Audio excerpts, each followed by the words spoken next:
en el debate de las enmiendas a la totalidad de este proyecto de ley, Convergencia y Unión tuvo ocasión de fijar cuál era la posición de fondo sobre el mismo. Entendíamos que cualquier medida que tendiese a reforzar las capacidades legales e instrumentales de la Inspección de Trabajo para combatir el empleo irregular y el fraude en la seguridad social merecía nuestro apoyo. Y, por tanto, no presentamos enmienda a la totalidad como otros grupos sí hicieron. Y, al mismo tiempo, y de ahí discrepamos de los portavoces que hasta ahora han intervenido, al menos de la mayoría de ellos, entendíamos que un abordaje a fondo de los problemas del empleo irregular, del fraude de la seguridad social, exigía, en la línea de las legislaciones y de las políticas que se vienen desarrollando en los países más avanzados de nuestro entorno, que en algunos sectores de actividad donde tenemos identificada la existencia de empleo irregular, de necesidades de las familias y de las personas que están siendo resueltas a través de empleo de estas características, sería necesario que se diesen también en España las condiciones legales, administrativas, fiscales, que permitan hacer emerger ese empleo. Esta es la tesis de fondo que discrepaba, por ejemplo, de la filosofía que mantuvo una proposición de ley que fue impulsada en esta Cámara hace ya unas cuantas legislaturas por Izquierda Unida en relación a la regulación de la subcontratación en el sector de la construcción.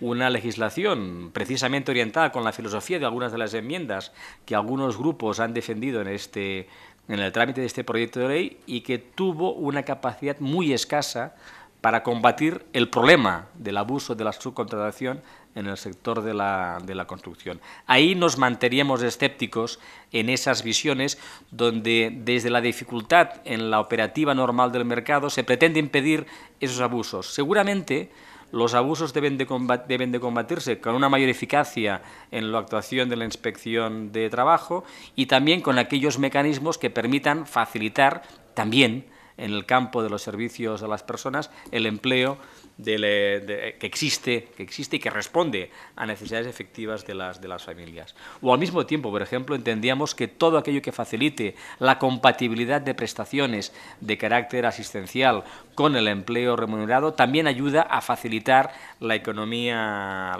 la presencia en la economía formal de actividades que hoy se están desarrollando en el ámbito de la economía informal. Esa no era la orientación de este proyecto de ley y de ahí mantuvimos esa tesis en ese debate a la totalidad y hemos defendido algunas enmiendas parciales que van en esa misma dirección. Y si me permite, señor presidente, hecha esta consideración de carácter general, hago un repaso muy sucinto de las enmiendas que hemos presentado en concreto al proyecto de ley.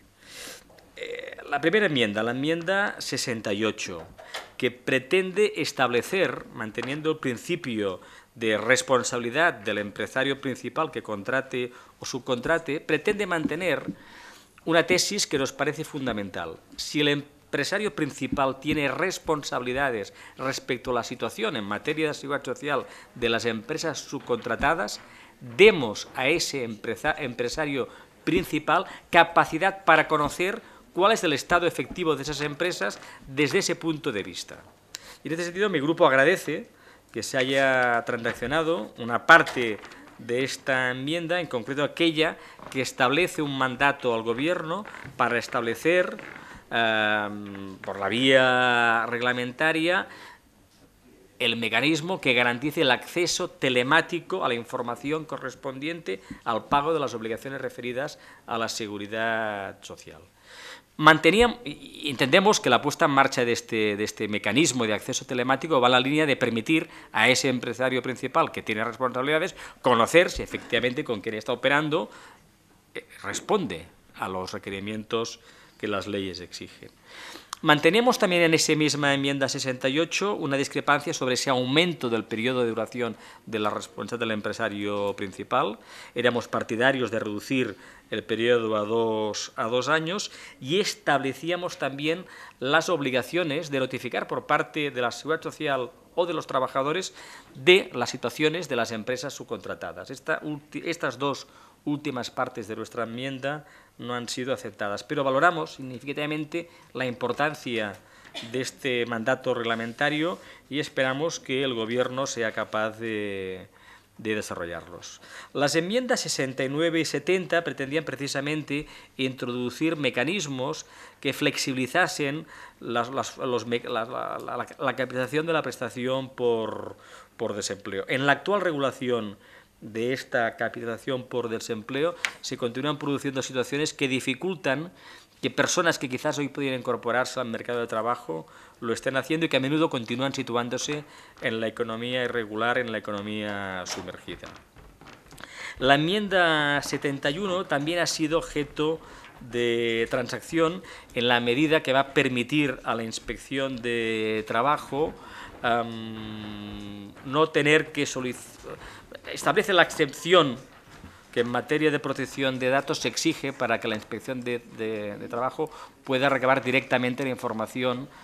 correspondiente a los ciudadanos, excepción que debe de establecerse por ley, y así lo hacemos con la transacción incorporada en la enmienda número 71. Las enmiendas 72 y 73 recogen algunas de las demandas que nos han planteado las asociaciones del ámbito de la discapacidad, en concreto el CERMI, en la línea de aumentar la tipificación del incumplimiento de la obligación legal de la cuota de reserva para personas con discapacidad. Ahí se ha alcanzado un acuerdo que va en la línea de que cuando esta infracción se produzca de manera reiterada, se tipifica con su máxima gravedad. Nos parece que no es aquello que planteaban nuestras enmiendas, que pretendíamos que fuese considerado como muy grave esa infracción, pero es un paso en la dirección de considerar que el incumplimiento de la cuota de reserva en materia de personas con discapacidad debe de situarse en la visión que tengan las empresas como una falta grave,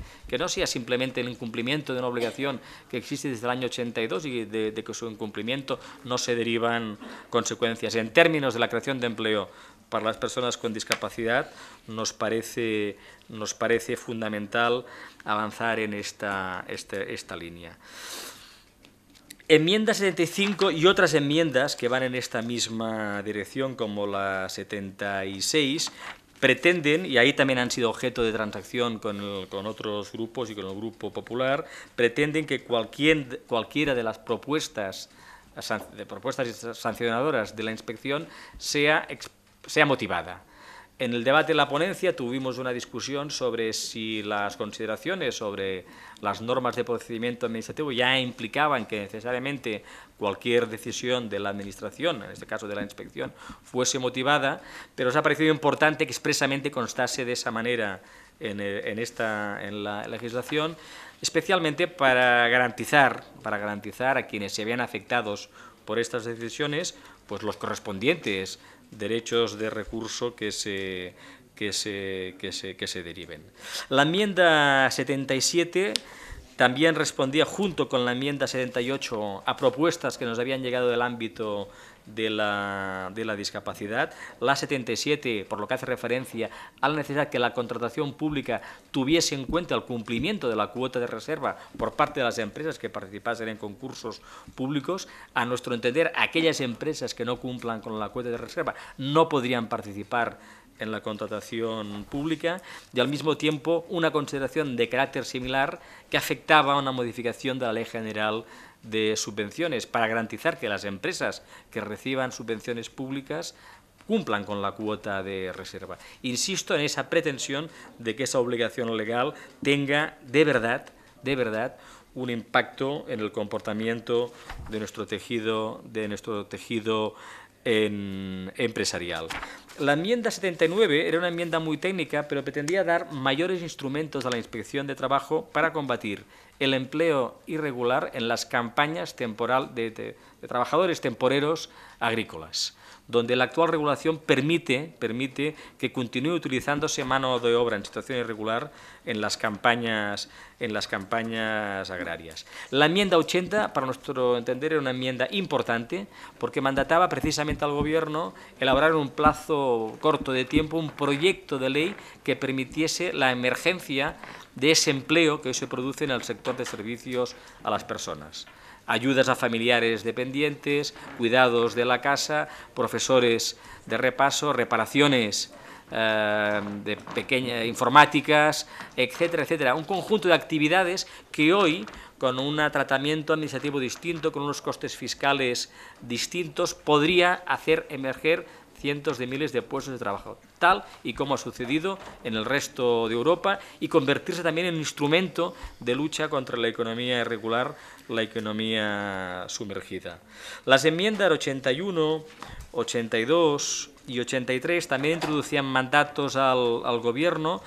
que iban en la línea de algunas consideraciones que hemos defendido en la reforma laboral y que no se vieron aceptadas. Y específicamente en la enmienda 83 introducíamos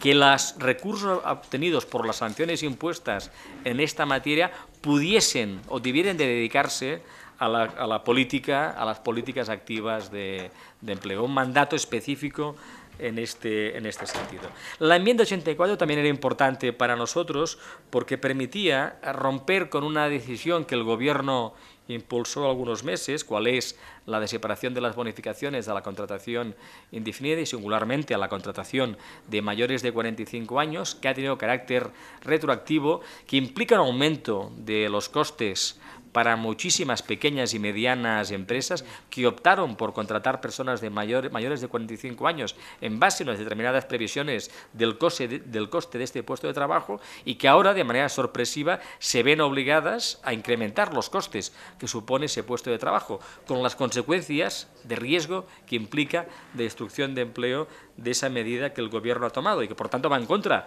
de la dirección de hacer